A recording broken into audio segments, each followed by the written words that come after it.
How to download TikTok in iPhone. To be able to download TikTok in iPhone, it's actually quite very simple to do so. Now first you want to make sure you have your Apple ID logged in on iPhone to be able to download apps. After you've done that, make sure that you're connected to a Wi-Fi or an internet connection. So just make sure that you have a proper Wi-Fi connected on your iPhone. Now after you've done all those, simply open up your app store that looks like this in the blue app icon.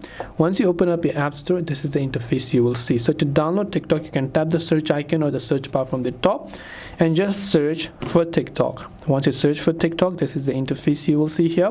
So you simply have to search for TikTok and you will find the get button if you haven't downloaded it before, or the download icon, or if it just has an update available, you'll also find the update button. And just like that, you will be able to download TikTok in iPhone. I hope that this video was pretty helpful. If you have any questions, feel free to leave them down.